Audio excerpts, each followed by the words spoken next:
I'm going to start this video by saying house hunting is the actual ghetto, and I don't care what's wrong with this house. I'm going to stay here.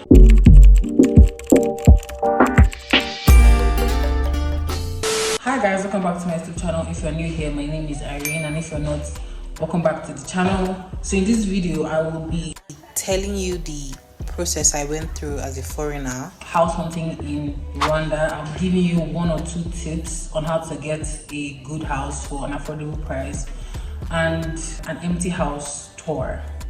When you leave Nigeria to another African country, you start to appreciate the little things you're enjoying in Nigeria. I know Lagos landlords are like undercover architects, but the houses I've seen here are very ridiculous, and I'll get into why in the course of this video. Number one problem with how they build the houses here is something must be missing, and that's something that was missing in the houses that we saw was the kitchen. So basically, you may see or have a kitchen space, but there is no provision for a sink. What?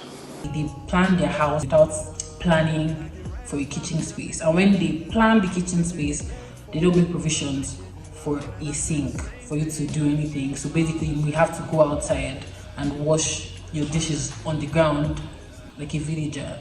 In Nigeria, I've seen too many houses, and they may say, oh, in Nigeria, the houses too that don't have everything inside the house. Very debatable, and I agree. But you find those houses in rural areas. Now, did I find a house in a rural area here in Rwanda? No. I also like to add that I've actually never gone house hunting before now in Nigeria. So I'm not in any shape or form trying to compare Nigerian houses to Rwandan houses. But I've been to several people's houses and their house literally has everything in one. But I'm not trying to compare countries' houses or anything. So don't come and be like, oh, we're quite comparing Nigeria houses to the ones here. Let me go back to the beginning. The first day we started house hunting. So that day we went house hunting was on a Friday, and most agents that we had their numbers were not available to come and show us any house. So what we did was we went to the school and started talking to students that we saw and asking them where they lived, how much they paid for rent and all of that.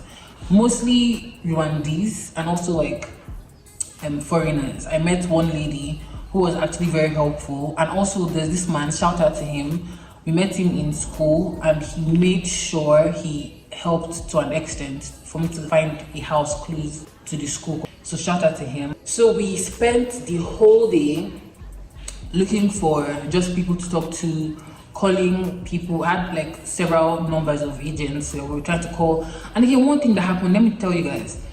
I spoke to 2 agents, and because they couldn't understand English, they just hung up on me, and I called back and they didn't get back to me. So it's like, if you can't speak a certain language and someone is trying to communicate in the language you understand. So basically they speak mostly French and Kinyarwanda, not mostly French, Kinyarwanda and French, like a little bit of French. So the particular agent I called spoke French, and I was able to like say 1 or 2 things for him to understand that I'm trying to get an apartment. And he just hung up. So like we had to now wait for some other people, and then there was this lady that we called, and she was just telling us, I'm coming, wait 10 minutes.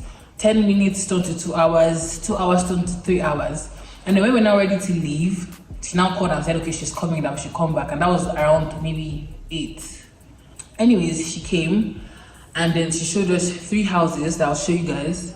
And 2 of those houses were good enough, but not the best. And you know how when you're stressed and you're tired and you've gone through hell and back, and then somebody gives you something very basic, you actually want to take it.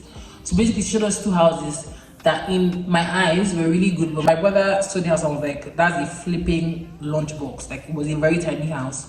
That yes, the house was very beautiful, but it was really small. So she showed us that house. It was directly behind the school. Nice place in my opinion. The kitchen was inside the house. Everything was inside the house. They had a washing hand sink in the living room. I'll show you videos. And one that she showed us was really ugly in the hood. And I think that was that the most expensive? Michael, was that the most expensive house? Okay, that was cheap. It was cheap enough. It was 180. but it was in the hood, and the house itself, I don't know why they don't take their time to get complete tiles to do the ground, the walls, everything was just not to our liking, even if it was cheap. Eh? No. That one. That house was out of it in general, but the other two she showed us, one we could not get into it, and it was really nice in my opinion because I was already very stressed. It was really nice in my eyes, but when my brothers saw it the next day, they were like, you know what? We're not taking this place because it's really small. It's a lunch box, and we're literally 4 people. Also, being a foreigner in this country is a very big disadvantage because everybody wants to cheat you. Like the moment they hear you speak English or maybe speak in an accent, because my brothers can speak a little bit of Rwanda. So like the moment they just realize that you're not Rwandese, they want to take your money, they want to cheat you, they want to exploit you. I went house hunting for like 3 days, and then my brothers went and did the rest of the house hunting. So they were just like sending videos of the places they saw. One apartment they found that was really nice, the lady said she wanted only 2 tenants because we were looking for 2 bedrooms, and if anything 3 bedrooms. So she said she only wanted 2 tenants in the house, and we're like 4, but not like 4, we are 4 people that are going to be living here. There, I don't even know what I'm saying at this point, but another one had this whole like noise thing that she doesn't want noise. And one thing about landlords that live in the same compound as you is that your life will be hell. Literally, like they would do everything to frustrate you, in my opinion though. And the stories I've heard, like they always say don't live in a house where a landlord is literally your next door neighbor, because any little thing you do, they want to like complain or like have an issue with whatever you're doing. So that already was like a no-no for us. My dad was like, let's take the house, because he likes all those, he likes the rules and regulations. So of course he was on board, but we didn't take the house. So there was this landlord, and apparently it was the same house the man from school showed to us. My brothers, when they went there, they finally settled on that particular house. Like, you know what, we're going to take this house. Because to be fair, the place was spacious. They had like a little gardening space outside. Even if the house was not the best looking, but it was good enough. Surprisingly, the place is literally just a stone throw from here. So when we finally agreed on the house, the landlady said we should pay extra. Oh my god! If it doesn't from, oh my god! So basically it was 250, and she was like, you know what? Pay 300 now. It's like, does that even make sense? You already agreed to the price, so why are you still increasing the price? This whole house hunting process has really just showed me how some these people act, and they're not very nice. I'll tell you for free. To be fair, most of them are. For instance, the man that helps me from school. This makes me wonder if this is how foreigners are being treated in Nigeria. Let's not even get into getting a job. So basically, they don't ask you if you're qualified. They don't ask you if you have like a bachelor's degree. The first thing they ask you is, are you Rwandese? So as a foreigner, I will tell you, you're not going to get a job here if you're not Rwandese. And the job you may get here will be maybe, I don't know. I actually don't know, because I'm actually still looking for a job. Some Nigerians do have jobs, and it's mostly in healthcare because they're nurses. But at the end of the day, there's still so many stories that they tell us I actually can't say here. If you're living in Nigeria and you're going through any of these things, maybe they don't want to give you a house because you're a foreigner, or maybe don't give you a job because you're a foreigner, let me know in the comment section. So the number 1 tip I have to help you find an affordable place, or for people not to actually cheat you, landlords not to cheat you, I would say find a genuine and trusted Rwandese who can help you speak to the landlords and talk about the price and act like they're the ones trying to get the house. At the end of the day, you don't need to move into the house. Just avoid, going back and forth and people lying to you and not being truthful. What you know is that you need to pay, like when you find an agent, I think this is everywhere, you have to pay an agent fee, and usually 2,000 naira.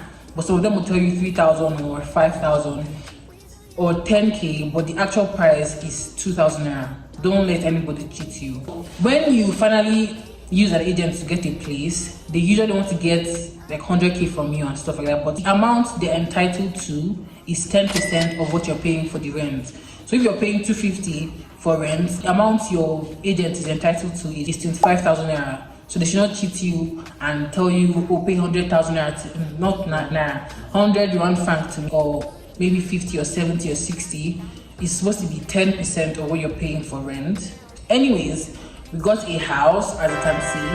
I'm sitting in the living room. The landlord is actually really nice. So we came here and there was no kitchen. There's a kitchen space. That space you're seeing in there is the kitchen space, but there was no provision for a sink. Like there's no pipe for water to pass through and all. To build another kitchen outside, which they're actually working on still.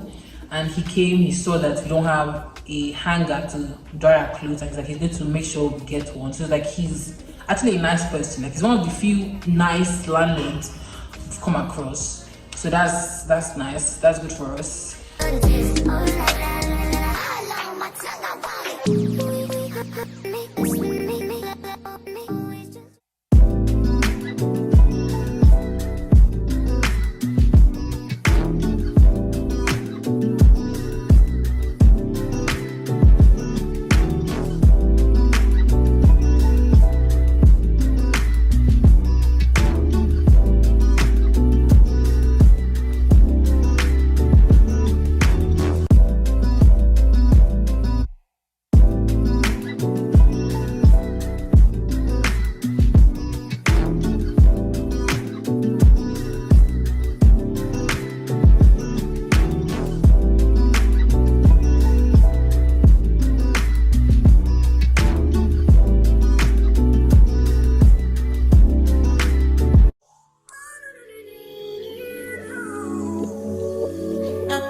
My baby, my Valentine, yeah.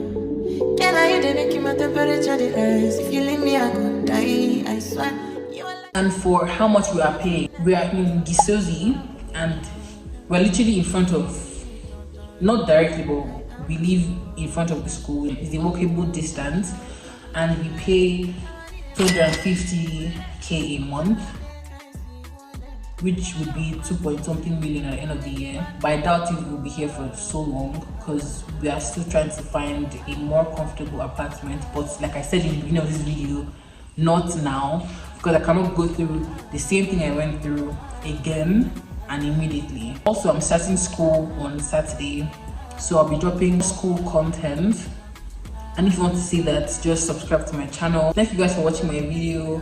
If you're new here, my name is Irene. Please subscribe to my channel. If I've said anything in this video that you don't agree with, maybe as a Rwandese or as a foreigner, let me know in the comment section. Let's discuss, let's talk about it. So see you guys in my next video.